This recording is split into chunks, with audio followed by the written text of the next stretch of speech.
1 Corinthiens chapitre 3. Division dans l'église de Corinthe. Pour moi, frères, ce n'est pas comme à des hommes spirituels que j'ai pu vous parler, mais comme à des hommes charnels, comme à des enfants en Christ. Je vous ai donné du lait, non de la nourriture solide, car vous ne pouviez pas la supporter. Et vous ne le pouvez pas même à présent, parce que vous êtes encore charnels. En effet, puisqu'il y a parmi vous de la jalousie et des disputes, n'êtes-vous pas charnels et ne marchez-vous pas selon l'homme? Quand l'un dit « Moi, je suis de Paul » et un autre « Moi d'Apollos », n'êtes-vous pas des hommes? Qu'est-ce donc qu'Apollos et qu'est-ce que Paul? Des serviteurs par le moyen desquels vous avez cru, selon que le Seigneur l'a donné à chacun. J'ai planté, Apollos a arrosé, mais Dieu a fait croître, en sorte que ce n'est pas celui qui plante qui est quelque chose, ni celui qui arrose, mais Dieu qui fait croître. Celui qui plante et celui qui arrose sont égaux, et chacun recevra sa propre récompense selon son propre travail. Car nous sommes ouvriers avec Dieu. Vous êtes le champ de Dieu, l'édifice de Dieu. Selon la grâce de Dieu qui m'a été donnée, j'ai posé le fondement comme un sage architecte, et un autre bâtit dessus. Mais que chacun prenne garde à la manière dont il bâtit dessus.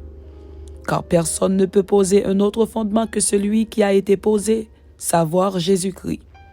Or, si quelqu'un bâtit sur ce fondement avec de l'or, de l'argent, des pierres précieuses, du bois, du foin, du chaume, l'œuvre de chacun sera manifestée, car le jour la fera connaître, parce qu'elle se révélera dans le feu, et le feu éprouvera ce qu'est l'œuvre de chacun.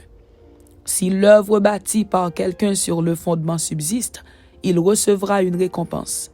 Si l'œuvre de quelqu'un est consumée, il perdra sa récompense. Pour lui, il sera sauvé, mais comme au travers du feu. Ne savez-vous pas que vous êtes le temple de Dieu et que l'Esprit de Dieu habite en vous? Si quelqu'un détruit le temple de Dieu, Dieu le détruira, car le temple de Dieu est saint. Et c'est ce que vous êtes. Que nul ne s'abuse lui-même. Si quelqu'un parmi vous pense être sage selon ce siècle, qu'il devienne fou afin de devenir sage. Car la sagesse de ce monde est une folie devant Dieu.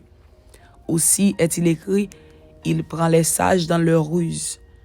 Et encore, le Seigneur connaît les pensées des sages, il sait qu'elles sont vaines. Que personne donc ne mette sa gloire dans des hommes, car tout est à vous, soit Paul, soit Apollos, soit Céphas, soit le monde, soit la vie, soit la mort, soit les choses présentes, soit les choses à venir.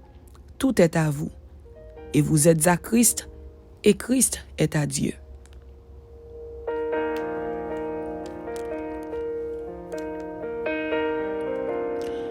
« 1 Corinthiens chapitre 4. Ainsi qu'on nous regarde comme des serviteurs de Christ et des dispensateurs des mystères de Dieu. Du reste, ce qu'on demande des dispensateurs, c'est que chacun soit trouvé fidèle. Pour moi, il m'importe fort peu d'être jugé par vous ou par un tribunal humain. Je ne me juge pas non plus moi-même, car je ne me sens coupable de rien. Mais ce n'est pas pour cela que je suis justifié. Celui qui me juge, c'est le Seigneur. C'est pourquoi ne jugez de rien avant le temps, jusqu'à ce que vienne le Seigneur qui mettra en lumière ce qui est caché dans les ténèbres et qui manifestera les desseins des cœurs. Alors chacun recevra de Dieu la louange qui lui sera due. C'est à cause de vous, frères, que j'ai fait de ces choses une application à ma personne et à celle d'Apollos, afin que vous appreniez en nos personnes à ne pas aller au-delà de ce qui est écrit et que nul de vous ne conçoive de l'orgueil en faveur de l'un contre l'autre. Car qui est-ce qui te distingue? Qu'as-tu que tu n'aies reçu? Et si tu l'as reçu, pourquoi te glorifies-tu comme si tu ne l'avais pas reçu? Déjà vous êtes rassasiés, déjà vous êtes riches, sans nous vous avez commencé à régner. Et puissiez-vous régner en effet, afin que nous aussi nous régnions avec vous. Car Dieu, Ce me semble a fait de nous apôtres, les derniers des hommes, des condamnés à mort en quelque sorte, puisque nous avons été un spectacle au monde, aux anges et aux hommes. Nous sommes fous à cause de Christ, mais vous, vous êtes sages en Christ. Nous sommes faibles, mais vous êtes forts. Vous êtes honorés et nous sommes méprisés. Jusqu'à cette heure, nous souffrons la faim, la soif, la nudité. Nous sommes maltraités, errants çà et là. Nous nous fatiguons à travailler de nos propres mains. Injuriés, nous bénissons. Persécutés, nous supportons. Calomniés, nous parlons avec bonté. Nous sommes devenus comme les balayures du monde, le rebut de tous jusqu'à maintenant. Ce n'est pas pour vous faire honte que j'écris ces choses, mais je vous avertis comme mes enfants bien-aimés.